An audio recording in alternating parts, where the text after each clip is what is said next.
Ayos muna tayo ng ating gamit. Yan. Ayusin muna natin to.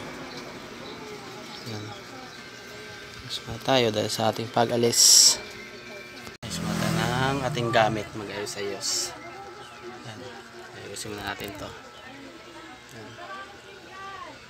Malapit na yung flight natin. Kaya ito, ayos muna tayo.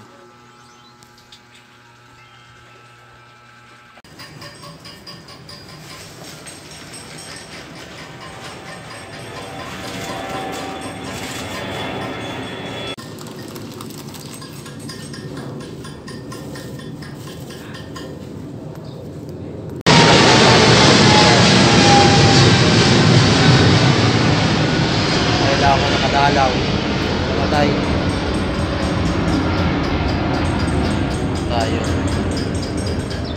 tagal din ng ilang taon din bago ako nakakadalaw din sa tatay ko.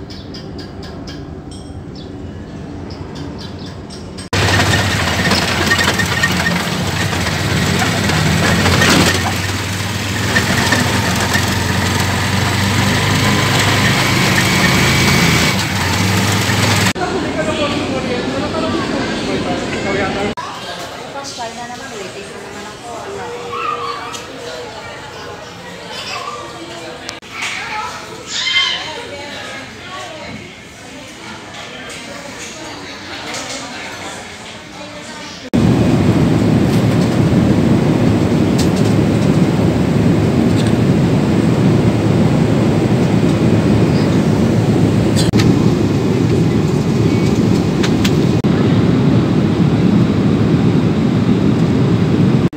Katulad ng Pinas na siya lang yung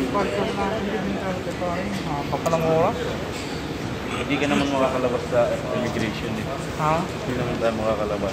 Dito lang muna tayo. Hatid, may hatid. Doon kanina wala, bitin mo siya. Doon kasi libre, doon, libre kumot. Kaya konti yung pangkain. Ito lang. Makan natin. Libre kumot ka dyan, kinukuha nga eh.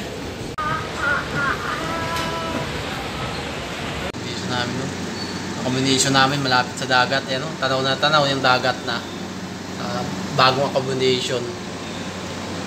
Ayan, sa bago namin accommodation, ano? Lahat bagong gamit. Swerte namin dito, bago lahat ng gamit dito.